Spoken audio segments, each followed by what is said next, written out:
을 시작하겠습니다. 오늘 이제 주제는 민주정 재창조 우리 안성호 전 원장님.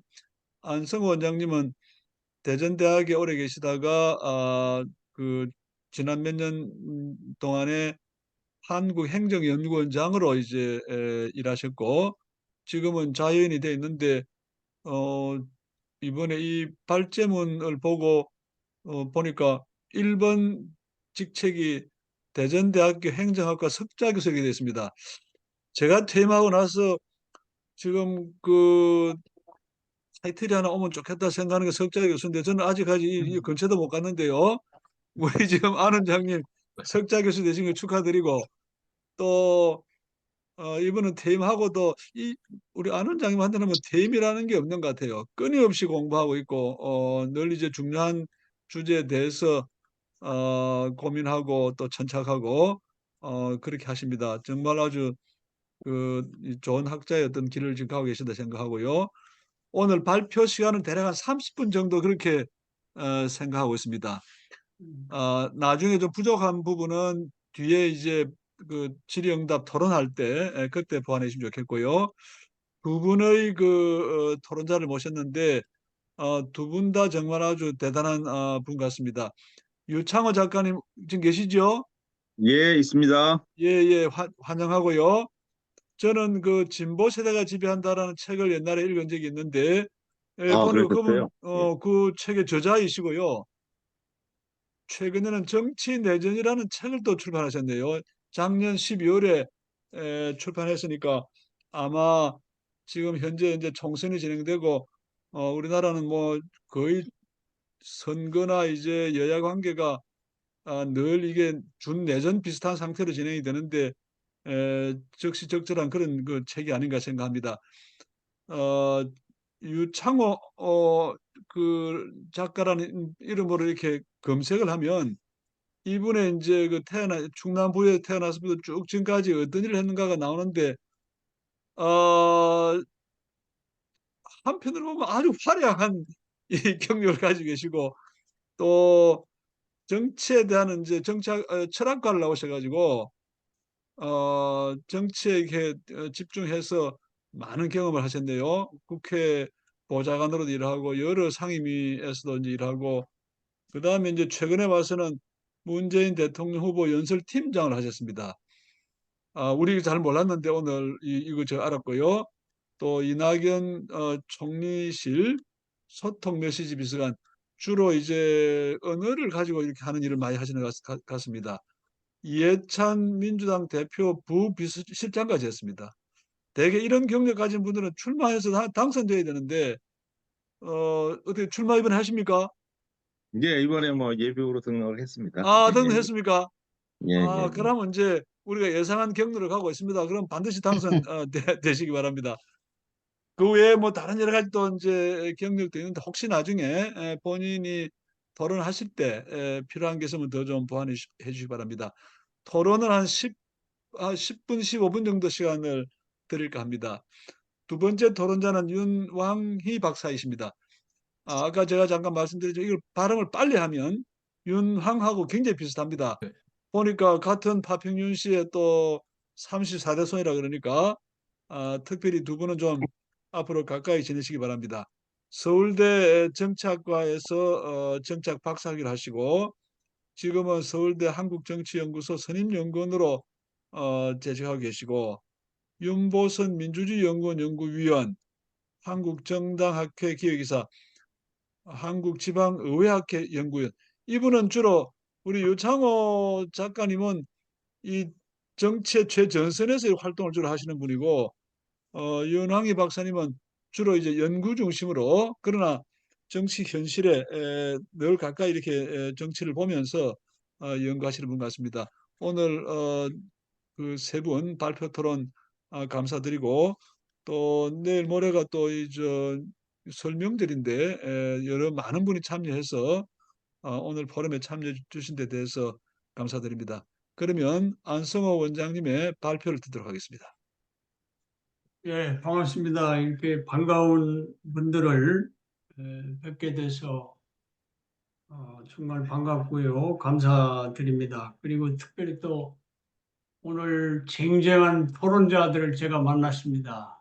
사실은 제 발표보다도 토론에서 더 열띤 그 이야기가 오고 갈 것이 아닌가 생각을 하는데, 우리 성 이사장님이 30분 주셨는데 한 40분 이내로 제가 9시까지는 마치도록 그렇게 한번 해보겠습니다. 어, 지금 우리 한국은 민주정치 위기로 선진국에서 추락하고 있는 이런 상황에 있습니다. 예, 여러 학자들이나 또 실무자들이 이 위기를 극복하는 방안으로 다양한 처방책을 내놓고 있습니다. 제가 최근에 그 원로 정치인들이 쓴 책을 두 권을 읽어보니까 한 분은 정치인의 말과 연설을 바꿔야 된다.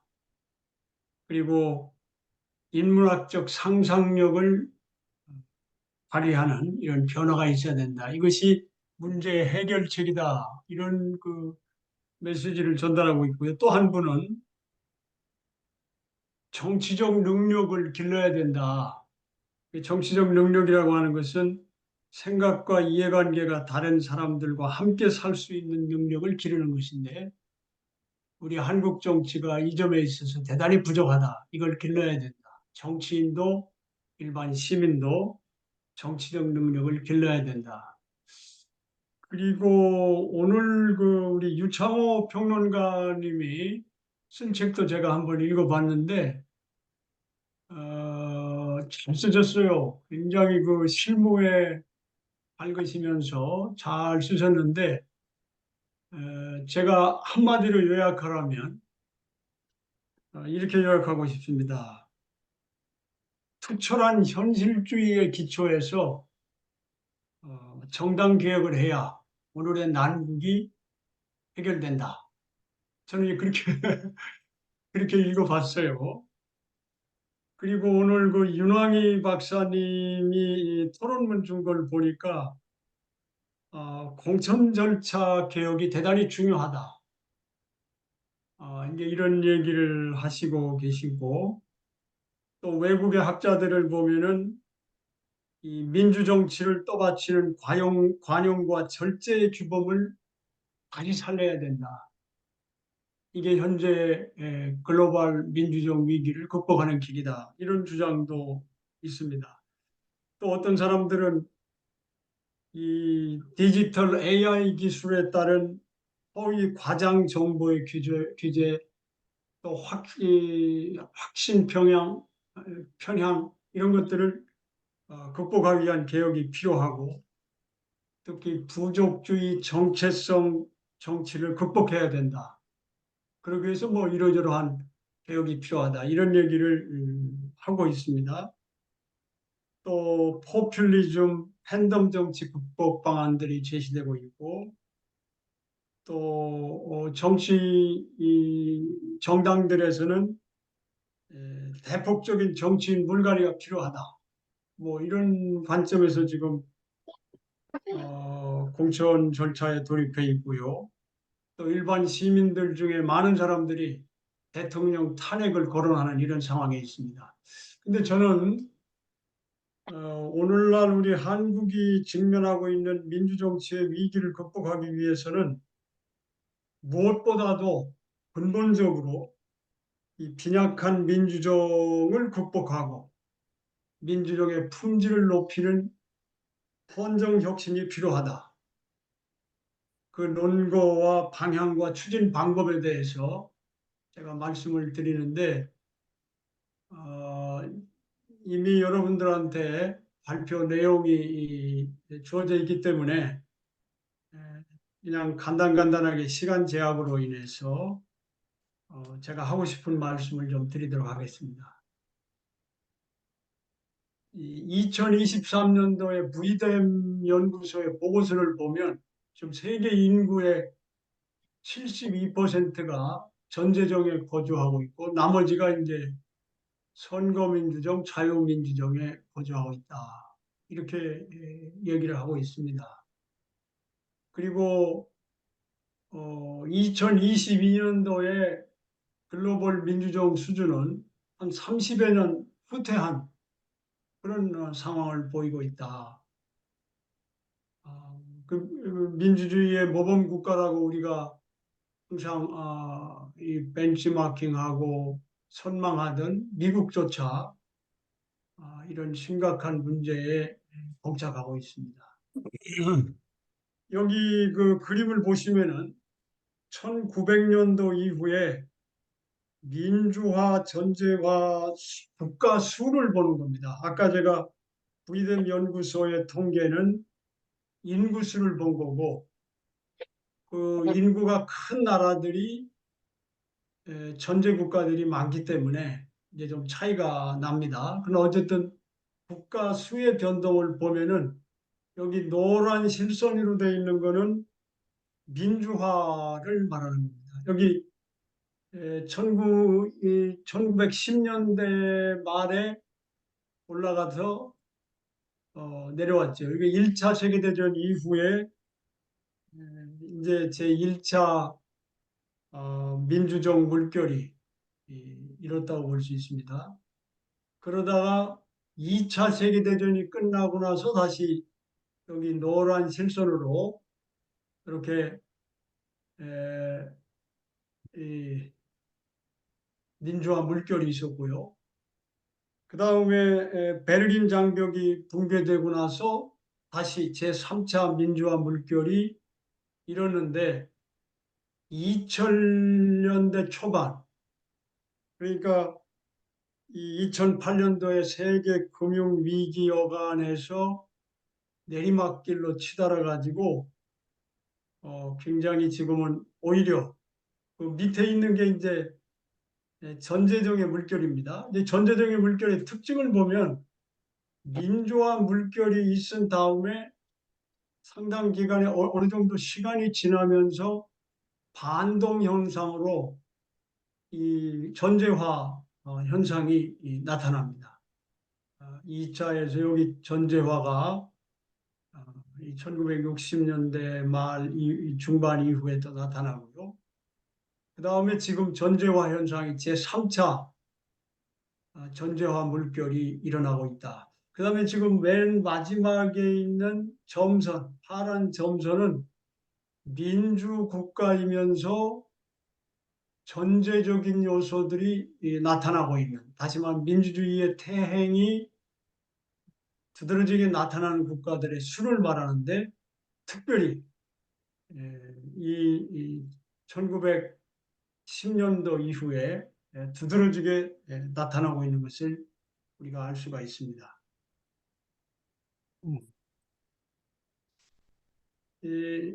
아이고, 21세기는 레짐 투쟁의 시대다라고 이야기할 수가 있는데요.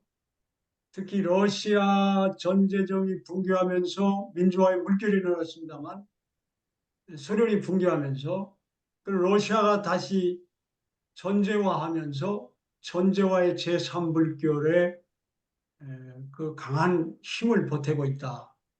더불어서 중국이 부상하면서 전제정을 전제적 위협이 전 세계적으로 확산되고 있고, 그 다음에 특히 푸틴이 뭐 다양한 러우 전쟁에 대한 기원을 얘기하고 그럽니다만은 이것도 무시할 수 없는 것이 푸틴이 민주정을 대단히 무서워하기 때문에 유로마이단 이후에 우크라이나 침공을 결심하게 됐고 결국에는 이런 전쟁 상태 지금 계속되고 있다.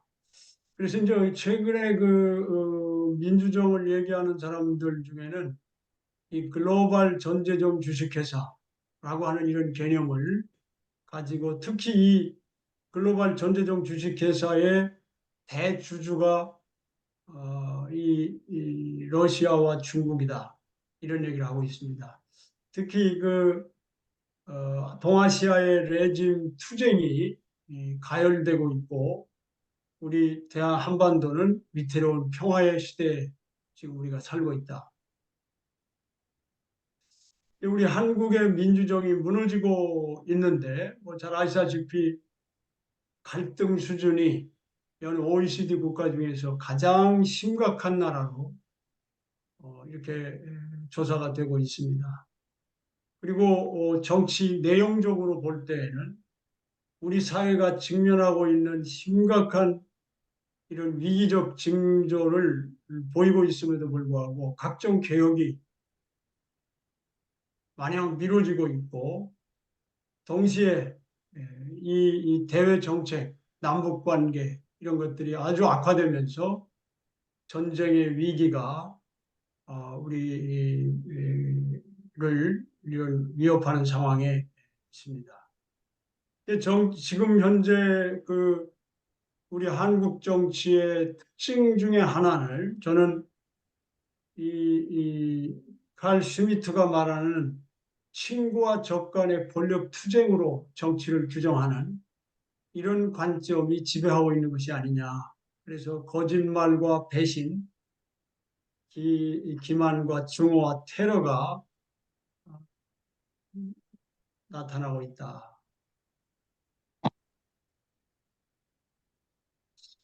근데 이 민주주의의 위기를 어떻게 극복할 것이냐. 어떤 사람들은 전제정을 강화하는 것으로 이 위기를 극복해야 된다는 사람도 있고 다양한 얘기를 할 수 있습니다만 이런 위기를 고치는 최선의 약은 더 많은 민주정이다. 이존 듀이가 그런 말을 했더라고요. 그래서 저 벤자민 바브라고 하는 강한 민주주의를 쓴 이 저자는 역시 이 민주정의 위기는 민주정이 너무 적어서 그렇다. 더 풍부하고 더 나은 민주정으로 도약할 때 오늘 우리가 당면하고 있는 이 민주정의 위기를 극복해낼 수 있다. 저는 여기 마추사카라고 하는 사람이 UCLA 교수인데요. 이분이 쓴 최근의 책을 보면서 내가 하나 좀 우리가 눈여겨볼 점이 있어서 여기 적어봤습니다. 세상을 정당의 렌즈를 통해 보는 것이 만연돼 있다.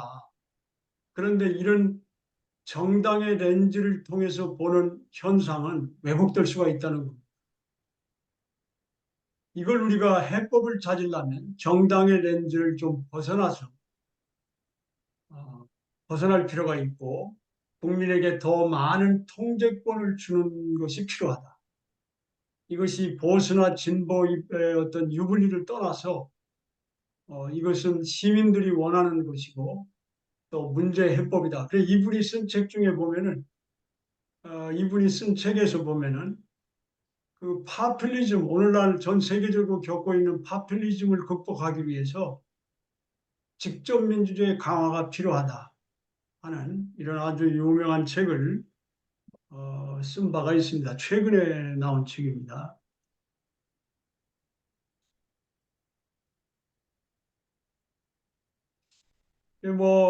헌정 질서가 국가 성세를 결정한다. 물론 이것이 유일한 헌정 질서가 국가를 번영하게 하고 쇠퇴하게 하는 유일한 요인은 아니지만 제1의 요인이다라고 하는 주장은 고대 그리스의 폴리디우스나 또 몽테스큐에 같은 사람을 비롯해서 최근에는 에스모글과 로빈슨 같은 사람도 이런 주장을 같이 하고 있고 국가는 왜 실패하는가 또 좁은 회랑 이런 책들은 같은 논지에 근거하고 있습니다. 근데 사실 경제 성장이 민주정에 의해서만 이루어지는 게 아니고 오히려 전제정에 의해서 촉진되는 게 아니냐. 그래서 오히려 일제 강점하에서 우리 경제 성장이 이루어졌지 않느냐. 그리고 군부 독자에서 한국은 먹고 살기 경제성 급성장을 했다. 또 중국을 봐라. 이런 얘기를 하고 있지 않습니까? 근데 우리가 경제 성장이라는 것만 볼 수는 없는 것이고 전제적인 인권을 유린하고 인명을 살상하지만은 때로 민주정을 능가하는 높은 경제 성장률을 보이는 것도 사실이다. 자, 그런데 많은 연구들에 의하면 제가 여기 2017년도에 한 연구를 좀 들었는데 전재정은 민주정보다도 단기적으로나 장기적으로는 열등하지만 이따금 중기적으로, 중기적으로 하는 말은 단기적으로나 장기적이 아니라 한동안은 높은 성과를 낼 수 있다는 것이 경험적으로 밝혀졌습니다. 근데 전재정은 본질적으로 이 정주 도적, 이 스테이셔너리 밴딧의 지배 속성을 갖는다. 제가 이 맨스 올슨의 책을 읽어보니까 굉장히 그 나름대로 설득력이 있는 그런 주장이라고 봤습니다. 그리고 아마티아 센의 자유로서의 발전이란 책을 보면 우리가 흔히 발전을 GDP를 가지고 계산을 하는데 자유의 확장 이걸 가지고 우리가 발전을 봐야 된다. 이런 얘기를 하고 있습니다. 자, 민주정과 경제 성장에 대해서는 그동안 많은 연구가 있었는데 특히 지난 한 20여 년간의 많은 연구가 보물처럼 쏟아져 나왔습니다. 그중에 제가 중요한 것들만 여기 지금 소개를 해놓고 있는데요. 대체로 합의하고 있는 것이 어떤 결론이냐면 민주적 또는 민주화가 되면 경제 성장이 촉진된다는 겁니다. 이건 대체로 합의를 보고 있는데 특히 그 아까 말씀드린 그 에스머글루와 나머지 한 세 사람 그래서 이 사람들이 최근에 연구한 걸 보니까 민주화가 이루어지면 장기적으로 1인당 GDP를 한 20%에서 30%까지 올린다. 이런 연구가 있었고요. 이 에스머글루 등의 연구를 다시 최근에 펄커라고 하는 사람이 좀 시간 공간을 좀 늘려가지고 한 230년간의 데이터를 가지고 분석해 보니까 민주정이 평균적으로 1인당 GDP를 17% 정도 끌어올린다. 에스머글루 등의 연구보다는 조금 더 성장률이 낮아지긴 했지만 역시 민주정은 경제 성장에 긍정적으로 작용한다. 라고 하는 것입니다. 여기에 대해서는 왜 이렇게 그 다음에 너센이라고 하는 사람은 1800년도부터 2009년까지 연구를 해보니까 민주정의 평균 성장률은 2.6%라는 겁니다. 근데 전재정도 성장을 하긴 하는데 1.5%로 상당히 민주정보다 떨어진다. 이게 통계적으로 이런 분석을 하고 있습니다. 이 민주정이 왜 성장을 가져오느냐라고 하는 데 대해서는 학자들이 많은 연구가 있죠. 뭐 노벨 경제학상 이걸로 받은 사람들도 많고요. 여러 가지 이 원인을 제시하고 있습니다. 자, 근데 우리가 민주정에 대해서는 저는 크게 두 가지 관점이 있다고 하나는 냉소적인 관점이고 하나는 신뢰의 관점이 있는데 최소주의적 냉소라고 제가 이름을 붙였는데요. 처칠이 흔히 하는 말로 민주정은 지금까지 시도된 모든 통치체제를 제외하면 최악의 통치체제다. 민주정에 대한 최상의 반론은 평범한 유권자와 5분만 대화를 나눠봐라. 민주정 이건 문제가 많은 제도다. 이런 생각을 가는데 조셉 슈페터 같은 사람도 결국에는 민주정은 공직을 얻기 위해 다투는 엘리트들의 경쟁에 불과하다. 민주정은 정치인의 지배다. 이런 얘기를 하고 있는데 대개 이런 얘기를 하는 사람들이 우리 사회에 또 우리 정치인들 중에 상당히 많습니다. 민주주의는 이렇게 시끄럽고 길거리에서 저렇게 떠들고 문제가 많은 거야. 이런 생각을 갖고 있는 경향이 있는데 저는 이거를 세소주의적 냉소다 이렇게 이제 이름을 붙여봤고요. 두 번째는 구성주의적 신뢰다고 제가 이름을 붙여봤습니다. 자, 여기 로저 오스본이라고 하는 사람의 책을 읽어보니까 민주정은 단연 인류 최고의 걸작품이다. 이 세상의 그림 이런 과학기술 모든 걸 다 한 곳에 모아놓는다 해도 민주정만큼 인류의 창의력과 혁신적 사고가 빛나는 작품은 없을 것이다.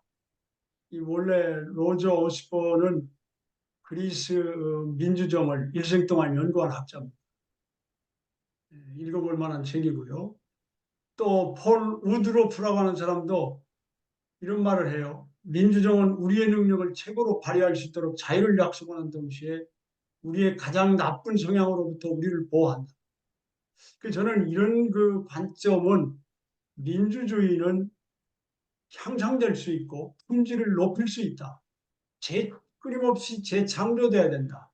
저는 오늘 이런 관점에서 민주정의 미래를 또 우리의 미래를 얘기할 수 있지 않은가 생각하고 그래서 저는 민주정의 품질 연구 그리고 민주정 지수를 개발하는 사람들은 대체로 이런 구성주의적 신뢰에 근거하고 있는 것이 아닌가 이런 생각을 해봤습니다. 저는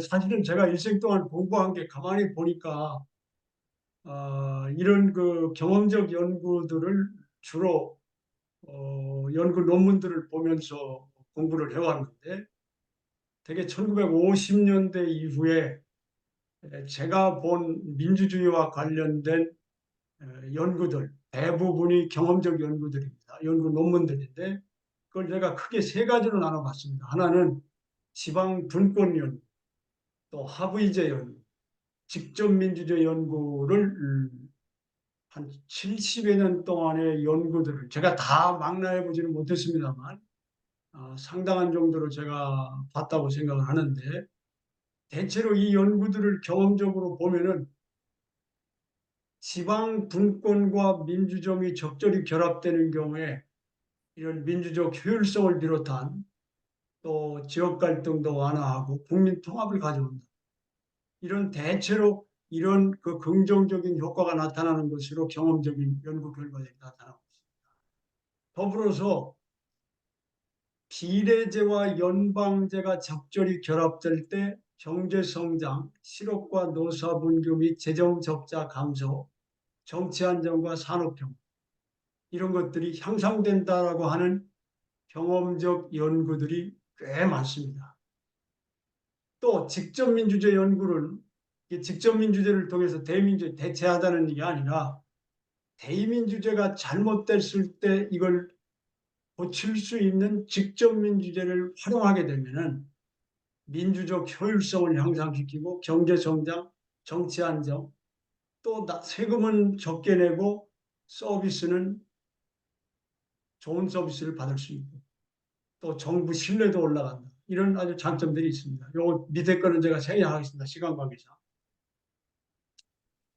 제가 그 한국행정연구원에 있는 동안에 우리 연구원과 서울대 사회과학연구원, OECD 거버넌스 연구팀이 국가 포용성 기술 연구를 했습니다. OECD 36개 국가들의 국가 포용성을 측정을 했는데 결론을 보면 이렇습니다. 국가 포용성 지수가 높을수록 정책 성과도 높게 나타나더라. 또 하나 중요한 발견은 민주정이 똑같은 민주정이 아니라 빈약한 민주정과 포용 민주정으로 나눌 수 있다. 라고 하는 것입니다. 저는 대체로 빈약한 민주정은 미국을 비롯한 선진 국가들이고 우리 한국은 그 빈약한 민주정 중에서도 가장 밑바닥에 있는 나라다. 이렇게 경험적으로 평가가 됐습니다. 그리고 포용민주정은 이 노르웨이를 비롯한 북유럽 국가들과 네덜란드 또 뉴질랜드 이런 물론 작은 나라들입니다.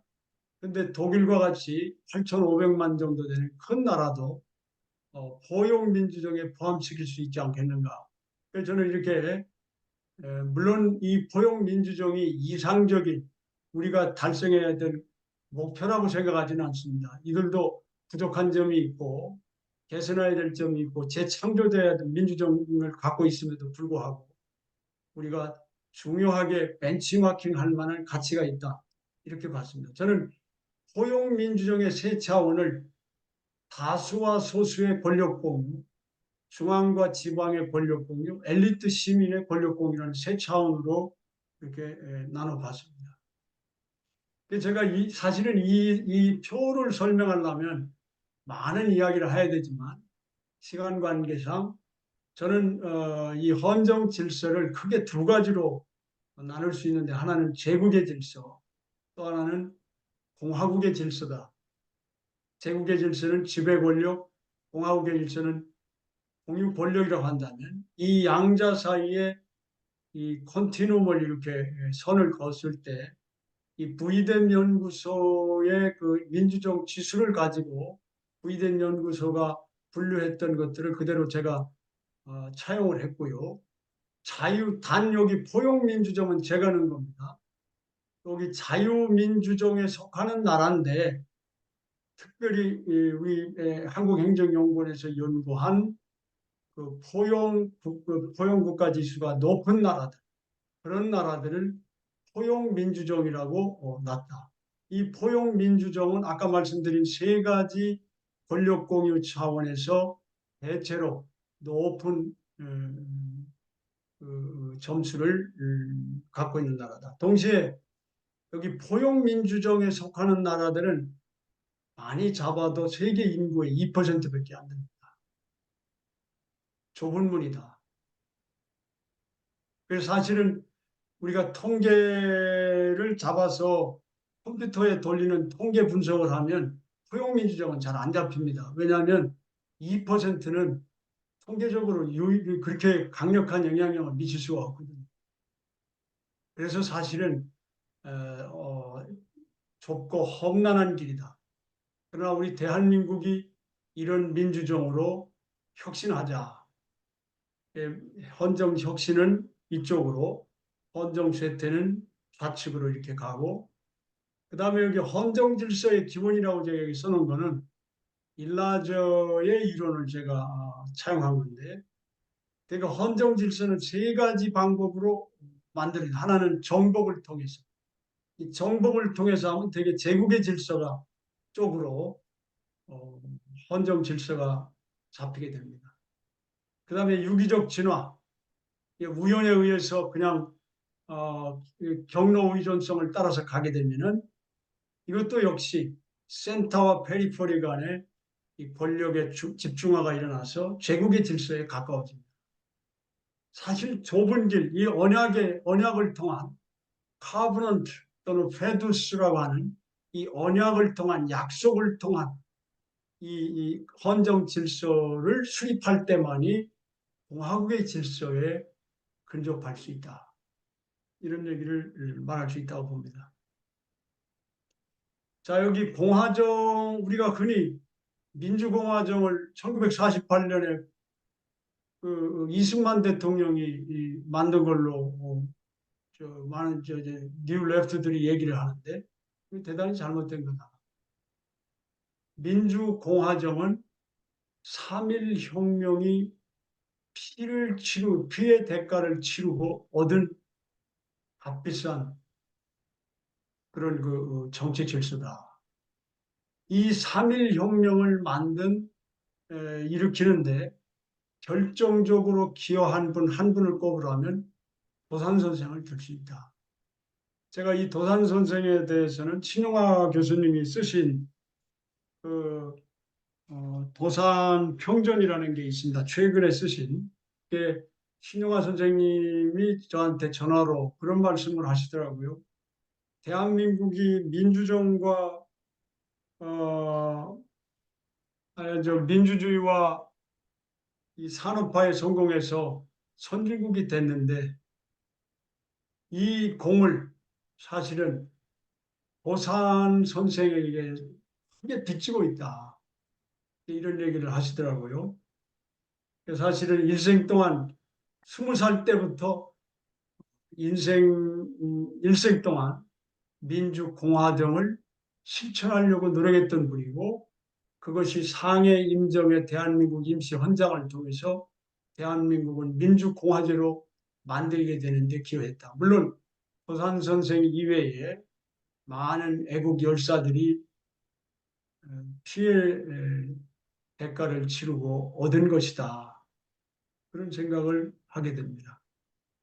그래서 저는 87년의 헌정 질서는 이 세 가지 문제가 있다고 보는, 결함이 있다고 보는. 첫째는 소수배제 승자 독식 다수결 민주. 두 번째는 지방이 종속된 과인 중앙 집권제. 세 번째는 시민소의 엘리트 지배 대의제, 대의민주제. 이 세 가지가 오늘날 한국의 빈약한 민주정을 비정짓고 있다. 이렇게 봤습니다. 자, 이것을 어떻게 바꾸자는 거냐? 승자 독식 다수결 민주제를 소수보 하부의 민주제로 바꾸고, 그래서 다수와 소수를 권력 공유, 과잉 중앙 집권제를 연방적 지방 분권제로 해서 중앙 지방의 권력 공유를 이루자. 그 다음에 엘리트 지배 대의민주제를 근간으로 하더라도 대의민주제가 시민의 뜻과 다르게 할 때 그거를 교정할 수 있는 대의 직접 민주제로 가야 된다. 아까 제가 시간 관계상 그래서 포용민주정 쪽으로 가는 것이 헌정 질서의 개혁 방향이 돼야 되지 않느냐 이런 생각을 해봤습니다.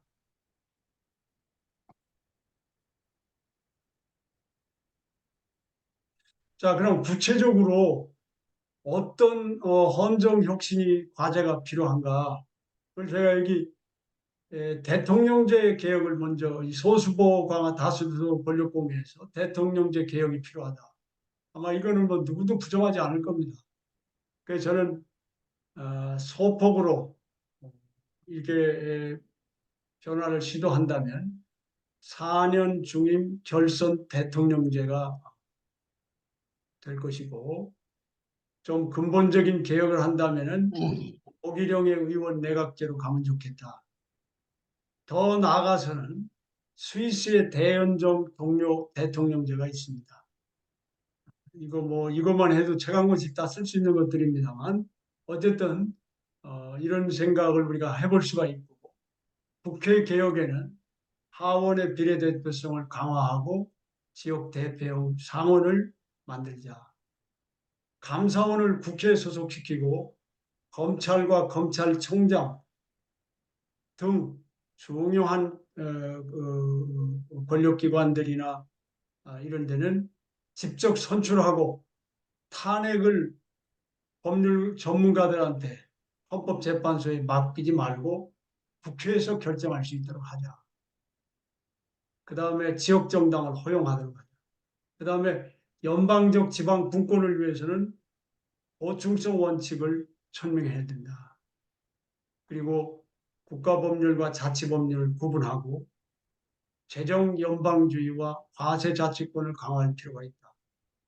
그 다음에 직접민주제를 적어도 전체 입법 중에 1 내지 2% 정도, 여기서 대개 스위스가 연방정부 수준에서 그렇습니다.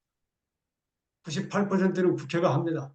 그러나 1, 2%는 아주 중대한 문제고 논란이 심한 국론이 분열될 만한 문제들 그리고 근본적인 개혁은 기득권에 갇혀서 해결이 안 됩니다. 이런 때에는 국민이 직접 투표로 결정하는 이런 직접 민주제 강화가 필요하다.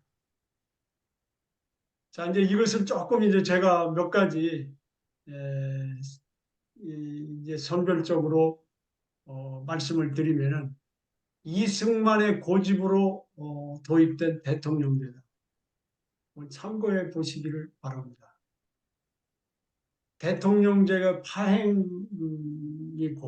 그다음에 내각제가 이제 파행을 거듭했는데 제가 그 로버트 달을 일생 동안 민주주의 연구한 분 아닙니까? 한 60년 동안 민주주의 연구한 분인데 이분이 말년에 쓴 책 중에 보면은 이런 말이 있어요. 미재원의회가 30년 후 열렸다면 내각제를 채택했을 것이다. 우리가 좀 귀담아줄 필요가 있습니다. 근데 이렇게 왜 30년 후에 열렸다고 그러냐면 로버트 달에 의하면 사실은 미국 재헌헌법이 만들어질 당시에는 영국의 내각제가 자리를 제대로 잡지 못했다는 거예요. 한 30년 사이에 자리를 잡게 됐는데 이런 사실을 미국의 건국의 아버지들이 알고 경험했더라면 이제 공부했더라면 아마 대통령제보다는 내각제를 채택하지 않았겠느냐 이런 이야기를 하고 있습니다. 여러분 린츠라고 하는 그 예일대학 교수가 이분도 일생 동안 내각제를 연구한 분인데 이 내각 대통령제는 현대적 내각제에 비해 더 큰 위험을 내포한다. 이 얘기는 대통령제가 뭐 아니 내각제 하면은 만사 오케이다가 아니라 내각제도 잘못 운영하면 문제가 있을 수 있지만 위험에 처할 수 있지만 내각제가 처하는 위험보다도 대통령제는 더더욱 위험하다. 이런 이야기를 하고 있습니다. 승자 독식 다수제를 여러 가지 비판을 할 수가 있습니다. 우리 보니까 우리 유창호 평론가께서 이 비례대표제의 문제점을 많이 얘기하셨는데 제가 보기에는 비례대표제도 물론 완전 무결한 제도는 아니지만 승자 독식의 단순 자수제는 훨씬 더 많은 문제를 안고 있다라고 하는 것으로 제가 시간 관계상 그냥 지나겠습니다. 역시 로버트 다를 제가 또 한 번 인용하겠습니다. 단순 다수제가 가장 덜 바람직한 제도라는 것은 분명하다. 왜냐하면 이 제도는 한 집단이 의석의 압도적 다수를 점유해 협상과 타협 및 연합 정치를 불필요하게 만들 수 있기 때문이다. 단순 다수제도 또한 그 다음에 비례대표제는 우리가 연합 정치로 이끄는 그런 속성을 지니고 있는데요. 특히 우리나라의 500이 작년에 그 500인을 무작위로 뽑아서 수의 과정을 거치고 조사해 보니까 74%의 그 500인 회의에 참석했던 패널들이 지역구를 감축하고 비례대표제를 강화하자고 찬성했습니다. 이건 놀라운 사실입니다. 단 2주 동안에 수의 과정을 거쳤음에도 불구하고 사실은 그 공론조사를 하기 전에 500인 회의 공론조사를 하기 전에는 지역구를 더 늘리자 그랬습니다. 비례대표제를 줄이고 이것이 수의 과정을 거친 다음에 이렇게 변했습니다. 74%가 이렇게 원했습니다. 이런 그 공론조사 결과에 근거해 볼 때 우리 한국이 더구나 이 소선거구 단순 다수제를 택하고 있기 때문에 독일 제도를 도입하기가 용이하고 국민들이 소화해내기도 용이합니다. 그래서 제가 독일형 비례대표제를 벤치마킹해서 우리나라에 이렇게 도입하면 좋겠다. 특히 그 비례대표제를 도입할 때 국민들이 우려하는 것 중에 하나가 공천과 후보 공천과 명부의 순위를 누가 정하냐. 지금처럼 당 대표나 또 그 측근들이 정하지 말고 당원과 대의원이 비밀투표로 결정하는 것이 좋겠다. 물론 이런 변화가 일어나려면 정말 어려운 과정이 필요하지만 제가 원칙적인 이런 대안을 한번 제시해 봤습니다. 안 원장님 좀 조금만 좀 속도를 내주시죠. 벌써 시간이 다 됐군요. 네네. 상원이 없는 한국. 제가 이거는 지역 대표형 상원에 대해서는 최강을 썼기 때문에 그 책을 대신해 보시기를 바랍니다. 궁금하신 분들은. 한국에서도 양원제가 이승만 때문에 실종됐다 해도 과언이 아닙니다. 그리고 우리 양원제를 우리나라에서는 하여튼 이렇게 아직도 그러나 지금 국회나 전문가들의 많은 사람들이 지역 대표형 상원제를 도입하자는데 많은 사람들이 동의하는 이런 상황으로 진전되고 있습니다.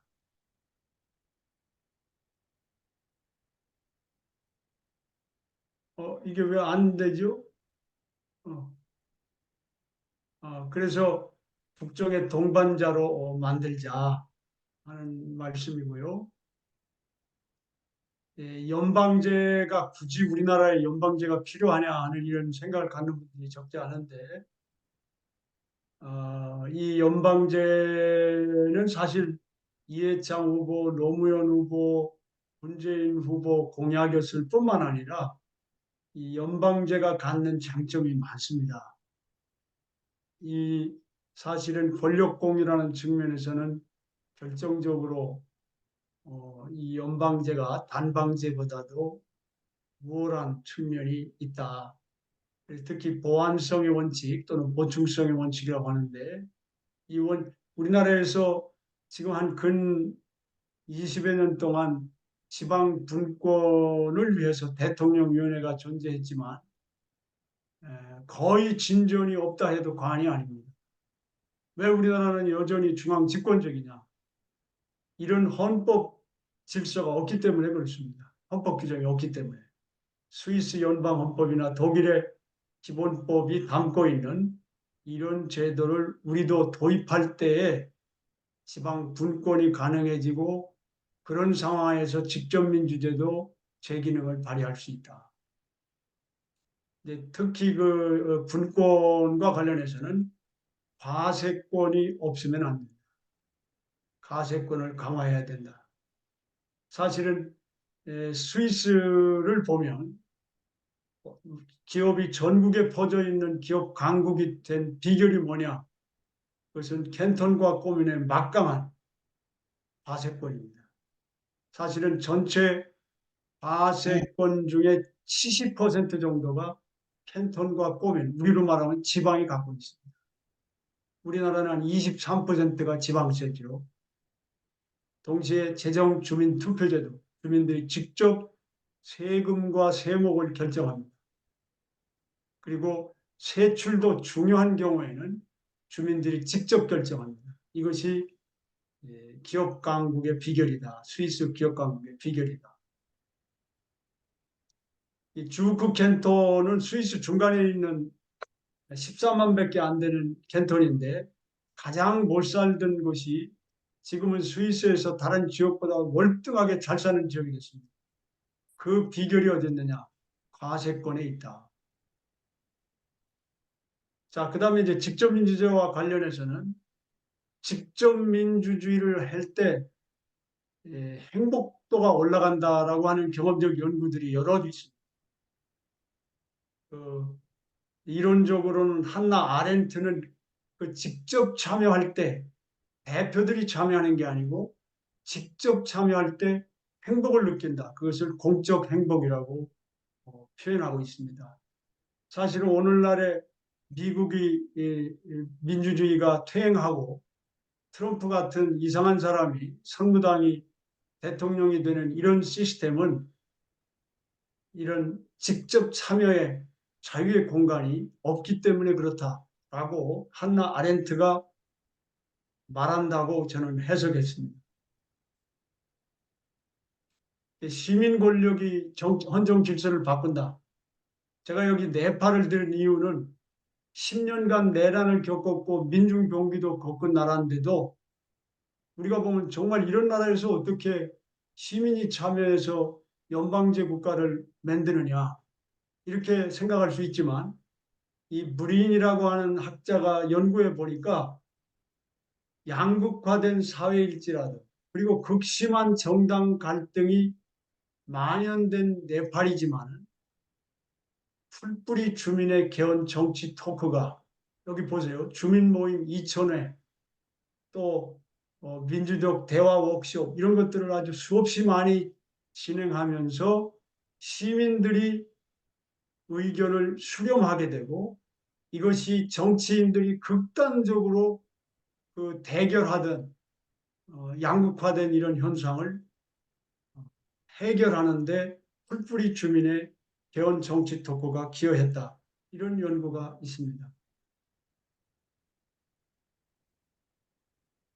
캘리포니아 하면 우리가 직접 민주주의를 잘하는 나라로 알고 미국의 주로 알고 있는데 이 캘리포니아 주를 얘기하면은 이 주민 발의 13이 굉장히 비판의 대상이 되고 있습니다. 이건 사실 이 주민 발의 제도의 한계 때문에 잘못돼서 그렇습니다. 그래서 미국에서도 캘리포니아에서도 2014년도에 주민 발언 투명성법을 제정을 했습니다. 구체적인 내용은 제가 시간 관계에서 생략하고요. 이걸 도입하게 된 것은 스위스 제도를 벤치마킹해서 도입을 하게 됐고 이렇게 해서 2016년도에 2020년도에는 이런 그 최저임금제라든지 이런 것들이 이렇게 시행되고 지금 잘 되고 있습니다. 이 캘리포니아주는 인구가 4천만 명이고 남한 면적의 4.28배고 이 세계 5번째 그 경제 규모를 가지고 있는 국가적인 규모로 해도 한 5번째 되는 나라입니다. 되는 이런 큰 곳에서 이 직접민주제가 아주 활발하게 활용되고 있다.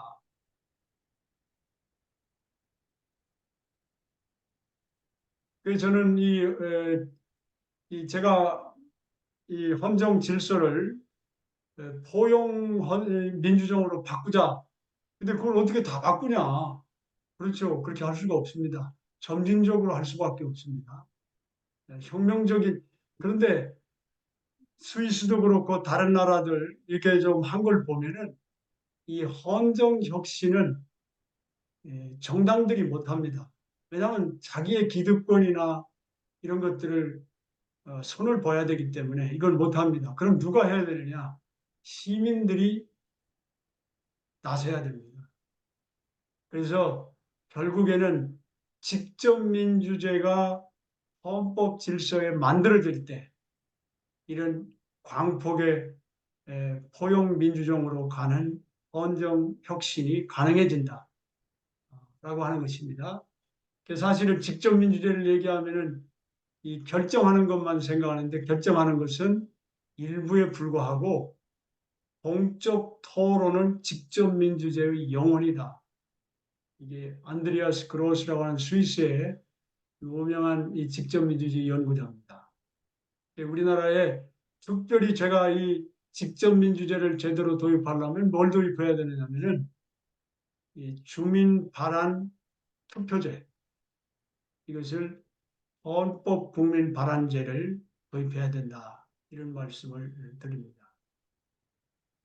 그 다음에 풀뿌리 자치. 사실은 우리가 민주주의를 훈련을 통해서 체득해야 되고 하나의 문화를 형성해야 되는데 그러려면 읍면동 수준의 풀뿌리 자치를 활성화해야 되고 그러기 위해서는 이렇게 좀 바꾸면 좋지 않겠느냐. 제가 이렇게 제안을 해봅니다. 자, 그 다음에 이 constitutio libertatis라는 말은 이게 무슨 말이냐면 자유의 헌법 질서를 세워라. 우리가 그러기 위해서 저는 개헌 시민의회를 미니 퍼블릭을 만들어서 여기서 안을 만들고 그 안을 국회 개헌 특위가 심의를 하고 그 국민의 의견을 다시 수렴해서 개헌안을 작성하고 그 후에 개헌 절차를 거치면 되지 않겠느냐 이런 제안을 해봅니다. 포용민주정은 대단히 어려운 길입니다. 왜 그러냐면 기득권에 저항하게 돼 있죠. 당장에 국회의원들이 기득권을 갖고 있기 때문에 양당제 푸는 거 하지 않고요. 또 직접 민주제 도입하기를 원하지 않습니다. 결국에는 이거 슈퍼투쟁이라고 하는데 슈퍼투쟁이 일어날 수밖에 없는데 우리가 보다시피 대통령들이 이런 헌법 개혁하겠다 하지만 제대로 안 되지 않습니까? 국회 정개특위가 오래 했지만 얻은 게 거의 없잖아요. 아까 지금 말씀드렸지만 에스몰과 로빈슨이 좁은 회랑이라는 책에서 보면은 국가의 힘과 시민의 힘이 레드킨 효과로 적절한 긴장 관계를 공준화 현상을 일으켜야 된다라고 하는 것이 국가가 부강하게 되는 번영하게 되는 길이라고 얘기하고 있는데 사실은 시민사회의 힘이 키워져야 됩니다. 그 다음에 여기 아렌트를 제가 들었습니다만 자유의 헌법 질서 이걸 만들어야 된다. 오늘날 미국의 혁명은 절반의 성공에 불과하다. 프랑스, 러시아, 중국 혁명은 실패했다. 물론 이제 이 아렌트의 독특한 해석입니다만 우리가 얻을 수 있는 중요한 메시지는 자유의 헌법 질서를 만드는 게 혁명의 본질이다. 그래서 저는 2016, 17년도에 촛불 시위가 온전한 촛불 혁명으로 거듭나려면 제2의 촛불 혁명이 일어나서 시민사회 운동이 특히 시민을 위해 시민사회 운동이 일어날 필요가 있다. 그리고 더불어서 위대한 헌정 리더십과 만나야 됩니다. 시민의 힘과 위대한 헌정 리더십이 만날 때 헌정 혁신이 일어날 수 있다. 여러분 저 몽테스키웨의 그 책을 보면은 이런 말이 나옵니다. 공화국 리더는 사회 탄생기에 공화국 리더는 제도를 세운다. 이 제도는 리더의 품격을 형성합니다. 장자크 루소는 이런 말을 합니다. 공화국의 헌정 질서를 세우려면 탁월한 지성이 필요한데 탁월한 지성은 인간 본성의 이해, 인간 행복에 대한 관심, 백년대계의 장기적 관점을 지녀야 됩니다. 이럴 때 제대로 된 헌정 혁신이 가능하게 됩니다. 그런데 법안을 작성하는 자가 입법권까지 가서는 안 됩니다. 왜? 입법권 자기들 입맛에 맞게 만들기 때문에 안 된다는 거예요. 루소에 의하면 입법권은 시민의 인민의 양도 불구하는 권리다. 직접 민주를 해결해야 된다는 거예요. 원래 루소는 제네바 출신의 사람이었고 제네바의 정치 시스템이 완벽하지는 않지만 선진된 제도를 보고 사회계약론을 쓴 것으로 알려져 있습니다. 그린리프라고 하는 이 서번트 리더십의 저자는 제도를 돌보는 리더십이야말로 섬기는 리더십이다. 이런 얘기를 하고 있습니다. 이 조세프 나이, 여러분 하버드 대학의 나이의 책을 보면은 이 제도 리더십이 선량한 리더의 가장 중요한 기량입니다. 제도를 바꾸는 것, 헌정 질서를 바꾸는 것. 저는 그래서 우리 민주당의 대통령 후보가 위대한 섬기는 리더가 될 때 이 포용 민주정의 헌정 혁신이 가능하지 않겠는가. 제가 그 아테네 민주정을 보면은 솔론이나 크라이스테네스, 페리클레스, 로마 공화정 때의 세르비우스 툴리우스 브루투스, 미국의 건국의 아버지, 우루과이의 바티에, 한국의 도산을 비롯한 애국 열사들 또 민주 열사들이 저는 헌정 리더십을 발휘해 왔다고 생각합니다. 헌정 혁신에는 진영이 없다. 여러분 프랑스 혁명을 직접 파리에서 눈으로 보았던 토마스 제퍼슨은 이런 말을 했습니다. 법률과 제도는 인간 정신의 진보와 함께 가야 합니다. 그렇게 안 되면 시민들이 일어나서 파리 프랑스 혁명이 일어난다. 자유라는 나무는 때때로 애국자와 폭군의 피로 생기를 되찾아야 합니다. 여러분 희생이 불가피하다는 겁니다. 왜? 기득권자들이 안 내놓으려고 하기 때문에. 자유라는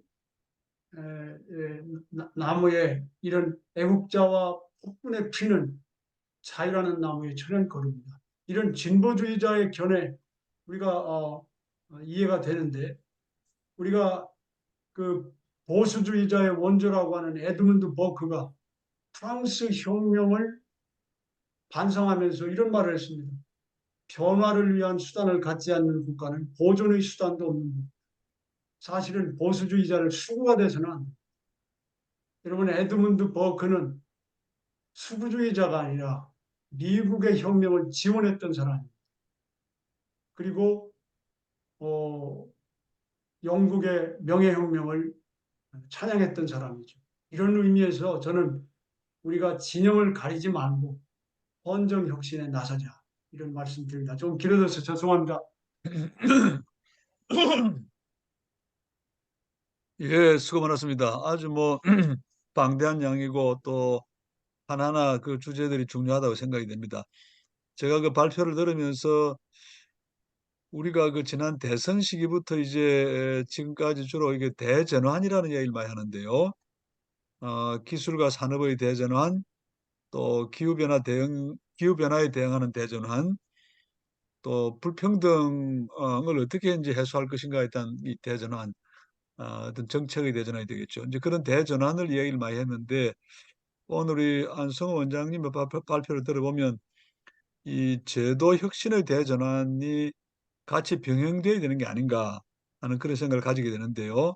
그러나 지금 이 시대가 정치 갈등 경쟁이 심화되고 이제 포퓰리즘이 세계 곳곳에서 그 독버스처럼 이렇게 일어나고 있고 해서 이 가장 이렇게 긴급한 시기에 이 중요한 이 전환이 어떻게 잘 될 수 있을까 하는 데 대해서 걱정을 가지게 됩니다. 두 분